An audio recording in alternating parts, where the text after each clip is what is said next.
किसी के साथ परिचय हो जाती है और वो परिचय दोस्ती में बदलने के लिए समय लगता है। कुछ लोग होते हैं बहुत जल्दी दोस्ती कर लेते हैं, एक दूसरे के ऊपर बहुत जल्दी भरोसा कर लेते हैं। छोटे बच्चों को देखते हैं, उनकी दोस्ती बहुत जल्दी हो जाती है। छोटे बच्चों को देखते हैं, उनके अंदर मासूमियत होती है। भरोसा नाम का कोई विषय उनके बीच में नहीं आती है, क्योंकि उनको भेदभाव क्या होती है, बैर क्या होती मालूम नहीं है। इसलिए भरोसा नाम का शब्द भी उन्हें क्या होता मालूम नहीं होता है। विश्वास है भरोसा नाम का शब्द हमारे जीवन में द्विकार्य रूप में आता है। जब हम किसी इंसान को परखने लगते हैं और जांचने की कोशिश करते हैं कि इस व्यक्ति के साथ मेरा तालमेल होता है कि नहीं होता है, मेरी कुछ रहस्य की बातें हैं, मेरी कुछ अपनी व्यक्तिगत बातें हैं, अगर मैं इसके साथ बता दूं तो क्या उन्हें में रहस्य रखेगा या फिर किसी और को बताएगा। भरोसा हमारे जीवन में तब कार्य लेता है जब हमारे मन में भेदभाव होते हैं या फिर हमने भेदभाव का सामना किया है, बैर का सामना किया है, किसी ने हमारा दिल दुखा दिया है, किसी ने हमारा विश्वास तोड़ दिया है। उस समय हम किसी और के साथ में मित्रता करने के लिए या उनके साथ में संगति करने के लिए, मेरा अपना कहते हुए उसे विश्वास के साथ स्वीकार करने के लिए बहुत समय लगता है। मित्रता की बातों को आगे बढ़ाते हुए कैसे मनुष्य एक दूसरे के साथ संगति करता है, कैसे मनुष्य एक दूसरे के साथ में गहरी मित्रता में चले जाता है, कैसे एक दूसरे को ना छोड़ते हुए, एक दूसरे से ना दूर होते हुए, एक दूसरे से बैर ना रखते हुए, कैसे हर विषय में, चाहे कठिनाई के समय हो, संकट के समय हो, आफत के समय हो, मुसीबत के समय हो, अपमान में हो सकती है, निंदा में हो सकती है, पराजय में हो सकती है, विफलता में हो सकती है, नष्ट में हो सकती है, लेकिन साइमाने में किसी ने अगर दोस्ती किया है, उस मित्रता को निभाने का शपथ खाई है और इसे पूरी एहसास के साथ में आगे बढ़ाते हैं, तो कितने भी भेदभाव क्यों ना आए, कितने भी कष्ट नष्ट क्यों ना आए, कितने भी विपरीत परिस्थिति या हालात क्यों ना पैदा हो, लेकिन एक दूसरे को छोड़ते नहीं हैं, एक दूसरे से दूर नहीं होते हैं। लेकिन हम गौर करते हैं कि हर एक चीज़ के लिए समय लगता है, दोस्ती के लिए समय लगता है, दोस्ती आगे बढ़ते हुए संगति में बदलने के लिए समय लगता है। कुछ मित्रताएं, कुछ दोस्ती रिश्ते में बदल जाते हैं, उसके लिए भी थोड़ा समय लगता है। मित्रता की बात है, संगति की बात है, रिश्तों की बातों को आगे बढ़ाते हुए इस्राएल का परमेश्वर कैसे बुलाहट को देते हैं, हमने बहुत सारी बातों को गौर किया है। लेकिन इस्राएल प्रजा अभी भी परमेश्वर के अपने नहीं बने हैं, उनके निजी नहीं बने हैं। इतने सारे चमत्कार करते हुए, इतने चिन्हों को दिखाते हुए, इतनी भलाई उनके ऊपर ढेलते हुए, उनकी देखरेख करते हुए, उनकी रखवाली करते हुए, उन्हें संभालते हुए, उकाब की तरह अपने पंखों के ऊपर उठाकर, उन्हें संकटों से बचाकर, उन्हें मुसीबतों से बचाकर, गुलामी से छुड़ाकर, स्वतंत्र करके प्रतिज्ञा के उद्देश्य के उनके कदमों को आगे बढ़ाते हैं। लेकिन इस्राएल अभी भी परमेश्वर का स्वीकार नहीं है, इस्राएल अभी परमेश्वर के पास नहीं आए हैं, इस्राएल अभी परमेश्वर के ऊपर भरोसा को नहीं रखा है। इस्राएल तभी परमेश्वर के विरुद्ध में जाकर मिस्र देश में वापस लौटने की चेष्टा रखता है, मूसा की बातों को ठुकराना चाहता है, परमेश्वर की विधियों को ठुकराना चाहता है। इस्राएल किस प्रकार से परमेश्वर के अपने बनते हैं, इतनी लंबी यात्रा के बाद में, 41 वर्षों की यात्रा के बाद कैसे परमेश्वर इनको अपना कहते हैं, इन विषयों की अपने ध्यान को लेकर जाते हैं। हमने इब्राहिम को भी देखा था परमेश्वर के संग संग चलते हुए 25 वर्ष के बाद परमेश्वर की ओर से एक संतान को प्राप्त करते हैं। 25 वर्ष के बाद में परमेश्वर को पूरी तरह से इब्राहिम विश्वास करते हैं। उसके बाद ही परमेश्वर इब्राहिम को अपना कहते हैं, उनका निजी कहते हैं। इब्राहिम का बेटा इसहाक भी परमेश्वर के संग संग चला था, लेकिन बहुत लंबे समय के बाद ही परमेश्वर के अपने हो जाते हैं। तभी परमेश्वर कहते हैं, जिस प्रकार मैं तेरे पिता इब्राहिम के साथ में था, उसी प्रकार तेरे भी संग रहूंगा, तुझे भी चलाऊंगा। बहुत लंबे समय के बाद में इसहाक ने इन बातों को विश्वास किया था। हालांकि इसहाक तो परमेश्वर के संग संग चल रहा था, लेकिन पूर्ण भरोसा, पूर्ण विश्वास तभी होता है जब परमेश्वर उनके जीवन में, उनके हाथ में उनके कार्यों को करते हैं। बहुत लंबा समय बीत चुका है। उसके बाद कहते हैं इब्राहिम का परमेश्वर और इसहाक का परमेश्वर।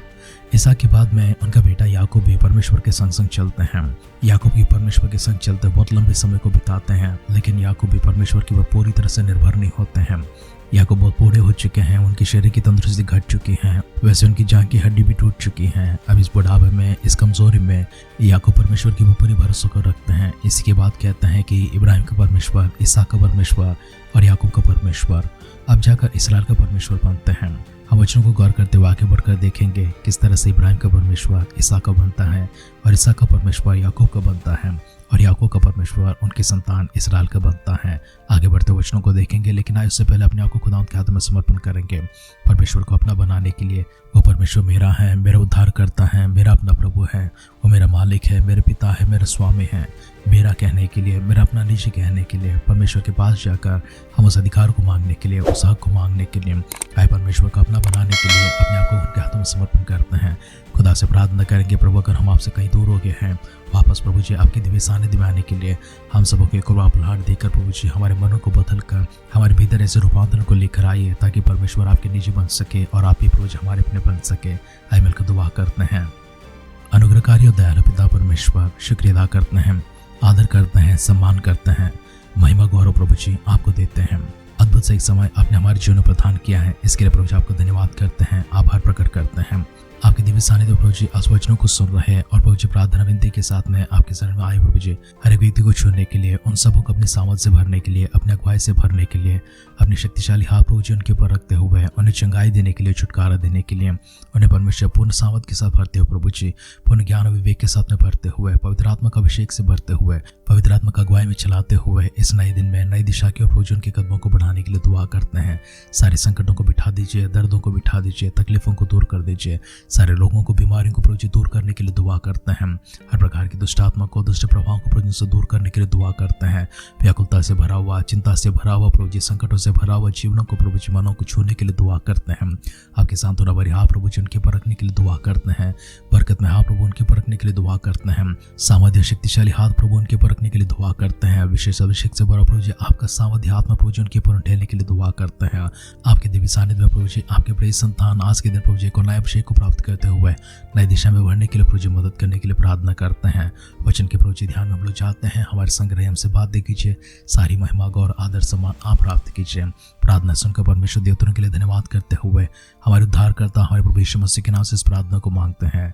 सुनो कबूल कर पिता, आमेन आमेन आमेन। आध्यात्मिक जीवन की दैनिक खुराक सुन रहे हमारे सारे प्रिय श्रोताओं को, परमेश्वर के प्रिय भक्त गणों को प्रभु यीशु मसीह के नाम में प्यार भरा जय मसीह की सुप्रभातम और शुभोदय कहते हुए हम सबका मनपसंद ध्यान के अंदर आध्यात्मिक जीवन की दैनिक खुराक में और इस नए दिन में आप सबका स्वागत करते हैं। हमारी अध्ययन व्यवस्था विवरण की किताब 21 अध्याय में चल रही है, लेकिन 21 अध्याय को देखते हैं, 22 अध्याय को देखते हैं, आगे बढ़ते हुए 26 अध्याय तक देखते हैं। व्यवस्था की बातों को फिर से एक बार विवरण किया गया है। परमेश्वर ने बताते हैं, सिखाते हैं, स्मरण दिलाते हैं किस प्रकार की उनकी विधियां हैं और विधियों के आधार पर कैसे चलना है। इसलिए उनको पार करते हुए हम 27 अध्याय में जाते हैं। आइए व्यवस्था विवरण की किताब 27 अध्याय का पहला वचन से पढ़ते हुए हमारे ध्यान को आगे बढ़ाएंगे।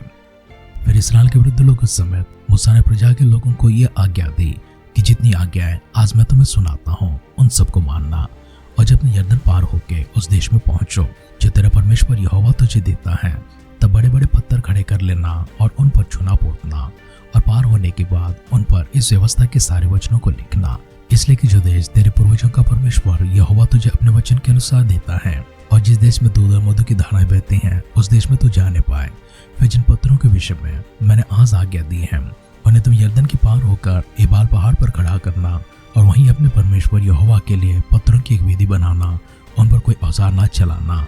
अपने परमेश्वर यहोवा की वेदी अनगढ़े पत्थरों की बनाकर उन पर उसके लिए होम बलि चढ़ाना और वहीं मेल बलि भी चढ़ाकर भोजन करना और अपने परमेश्वर यहोवा के सबक का आनंद करना और उन पत्थरों पर इस व्यवस्था के सब वचनों को शुद्ध रीति से लिख देना। फिर मूसा और लेवी याजकों ने सब इस्राएल से यह भी कहा कि हे इस्राएल, चुप रहकर सुन, आज के दिन तो अपने परमेश्वर यहोवा की प्रजा हो गया है, इसलिए अपने परमेश्वर यहोवा की बात मानना और उसकी जो जो आज्ञाएं और विधि मैं आज तुझको सुनाता हूँ उनका पालन करना। फिर उसी दिन मूसा ने प्रजा के लोगों को यह आज्ञा दी कि जब यरदन पार होके जाओ तब शिमोन, लेवी, यहूदा, इसकार, यूसुफ और बेन्यामीन ये गिरिज़ीम पहाड़ पर खड़े होकर आशीर्वाद सुनाएं, और रूबेन, गाद, आशेर, जबूलून, दान और नप्ताली ये एबाल पहाड़ पर खड़े होकर शाप सुनाएं। तब लेवी लोग सब इस्राएली पुरुषों से पुकार कर कहे कि शापित हो वह मनुष्य जो कोई मूर्ति कारीगर से खुदवाकर वह डालकर नीलान स्थान में स्थापना करे, क्योंकि इससे यहोवा को घृणा लगती है। तब सब लोग कहे आमीन। शापित हो वह जो अपने पिता व माता को तुच्छ जाने। तब सब लोग कहे आमीन। शापित हो वह जो किसी दूसरे की सिवानी को हटाए। तब सब लोग कहे आमीन। शापित हो वह जो अंधे को मार्ग से भटका दे। तब सब लोग कहे आमीन।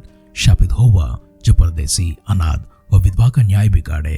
तब सब लोग कहे आमीन। शापित हो वह जो अपनी सौतेली माता से कुकर्म करे, क्योंकि वह अपने पिता का ओढ़ना उगाड़ता है। तब सब लोग कहे आमीन। शापित हो वह जो किसी प्रकार के पशु से कुकर्म करे। तब सब लोग कहे आमीन। शापित हो वह जो अपनी बहन, चाहे सगी हो चाहे सौतेली, उससे कुकर्म करे। तब सब लोग कहे आमीन। शापित हो वह जो अपनी सास के संग कुकर्म करे। तब सब लोग कहे आमीन। शापित हो वह जो किसी को छिप कर मारे। तब सब लोग कहे आमीन। शापित हो वह जो निर्दोष जन के मार डालने के लिए धन ले। तब सब लोग कहे आमीन। शापित हो वह जो इस व्यवस्था के वचनों को मानकर पूरा ना करे। तब सब लोग कहे आमीन। व्यवस्था विवरण के 27 अध्याय की बातों को हमने पढ़कर सुना है। इन बातों की सारांश के रूप में इस प्रकार से हम लोग गौर करते हैं। जैसे आरंभ के शब्दों में कहा गया था, संगति करने के लिए, मित्रता करने के लिए, रिश्ते में बदलने के लिए समय लगता है। एक दूसरे को जानने के लिए समय लगता है, एक दूसरे का भरोसा करने के लिए समय लगता है। यदि हम किसी के साथ दोस्ती करते हैं लेकिन उस दोस्ती में कुछ खोट होती है, हमारे दोस्त हमें धोखा देते हैं, हमारे दोस्त हमारे साथ में छल करते हैं, हमारे दोस्त हमारे साथ अन्याय करते हैं, हमें लूटने लगते हैं, वैसे हमारी दोस्ती अभी भी जारी है लेकिन भरोसा नाम का चीज उसमें ना रहा है। उनकी कोई भी बात को हम लोग भरोसा नहीं कर पाते हैं, उनकी कोई भी चाल का हम भरोसा नहीं कर पाते हैं, उनकी कोई भी वचन का हम भरोसा नहीं कर पाते हैं, क्योंकि उन्होंने छल किया है, उन्होंने धोखा दिया है, उन्होंने झूठ बोला है। अगर हमारा दोस्त अपना मन को बदल ले, पश्चाताप करे, परिवर्तन प्राप्त करे, उसका एहसास करने के बाद क्षमा मांगते हमारे पास आकर सब भूलने के लिए, उनको क्षमा करने के लिए कहते हैं और हमने सच्चे दिल से भी उनको क्षमा कर दिया है, तो वो दोस्ती भरोसे में बदल जाती है, संगति फिर वापस आ जाती है और हम उनको भरोसा करने लगते हैं, क्योंकि उन्होंने अपने मन को बदल लिया है, उन्होंने अपने व्यवहार को बदल लिया है, उन्होंने अपने स्वभाव को बदल लिया है। इसलिए हमारा भरोसा उनके ऊपर वापस लौट आती है। इसराइल के विषय में हमने देखा है, वे अभी तक परमेश्वर के ऊपर भरोसा नहीं रखते हैं, लेकिन परमेश्वर ने जो शपथ इब्राहिम के साथ खाई थी और इसके बाद इसहाक के साथ में और इसके बाद याकूब के साथ खाई थी, उसी वचन को पूरा करने के लिए, उसी शपथ को पूरा करने के लिए परमेश्वर इसराइल को भी अपने संग लेकर उन्हें अपना बनाते हुए चलते हैं। वास्तव में देखा जाए तो इसराइल में ऐसी कोई काबिलियत नहीं है, कोई गुण नहीं है, कोई खूबी नहीं है, लेकिन परमेश्वर ने अपने वचन के आधार पर अपने वचन को निभाने के लिए, परमेश्वर ने किया प्रतिज्ञा उनके जीवन में पूरा करने के लिए, उन्हें जिस तरह से मिस्र की गुलामी से बाहर लेकर आए हैं, प्रतिज्ञा के योगदान देश तक पहुंचाने के लिए इनको अपना कहते हुए उन्हें स्वीकार करते हैं। इन्हीं बातों को मूसा उनसे कहते हैं, आज तो परमेश्वर के संतान हो चुके हो, परमेश्वर के अपने हो चुके हो, इसलिए मेरी बातों को सुनना, इन विधियों के आधार पर चलना, इनसे भटक न जाना, इनसे दूर न हो जाना।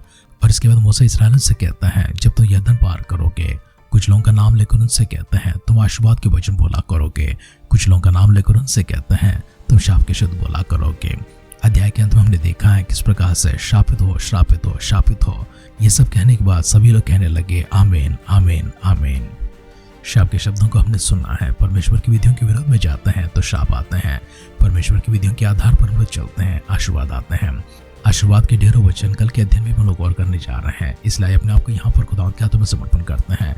परमेश्वर से प्रार्थना करेंगे, प्रभु जी हमने शाप के वचन सुना है, लेकिन हम आपके पास आकर प्रार्थना करते हैं शाप के कोई शब्द प्रभु जी जो हमारे कान में अभी पहुंचे हैं हमारे जीवनों तक न आए, क्योंकि प्रभु जी आप भी नहीं चाहते हैं हम में से कोई शापित हो, आप हमेशा चाहते हैं कि हम आशीष हो प्रभु जी। इसी कारण से मानव जाति के ऊपर जो दर्द थे, मानव जाति के ऊपर पाप का जो बोझ था, उसका वेतन मृत्यु था, उसे हटाने के लिए, उसे मिटाने के लिए प्रभु यीशु मसीह को आपने कुर्बान करने के लिए संसार में हमारे खातिर भेजा है। हाँ खुदा, आपके अनुग्रह के लिए, आपके प्रेम के लिए प्रभु जी धन्यवाद करते हैं। प्रभु यीशु मसीह की कुर्बानी के माध्यम से प्रभु जी हमारे सारे कष्ट नष्ट हमसे दूर हो जाते हैं, कोई श्राप प्रभु जी हमारे पास नहीं आता है, परंतु आशीर्वादी आशीर्वाद प्रभु जी हमारे पास आते हैं। इसलिए प्रार्थना करते पिता परमेश्वर हमारे जीवन की सारी विपरीत स्थितियों को अनुकूल में बदलने के लिए दुआ करते हैं। हरे परमेश्वर परिस्थिति को प्रभु जी हमारे पक्ष में बदलने के लिए दुआ करते हैं। सारे प्रभु जी कठिनाइयों को, सारी मुश्किलों को प्रभु जी, सारी विपरीत चीजों को प्रभु जी आशीर्वाद के रूप में बदलने के लिए दुआ करते हैं। पिता परमेश्वर हम आपके दिव्य सानिध्य में आते हैं, आपकी महिमा करते हैं, आपकी उपासना करते हैं, आपकी गौरव करते हैं प्रभु जी। अद्भुत से एक समय प्रभु जी आपने हमारे जीवन में दिया है कि आपकी उपासना करते हो, आपकी आराधना करते हो प्रभु जी, हम लोग आगे बढ़ने के लिए। सर्वशक्तिमान पिता परमेश्वर एक और बार हमारे सारे परिजनों को, अपने आप को भी आपकी नजरों में लेकर आते हैं।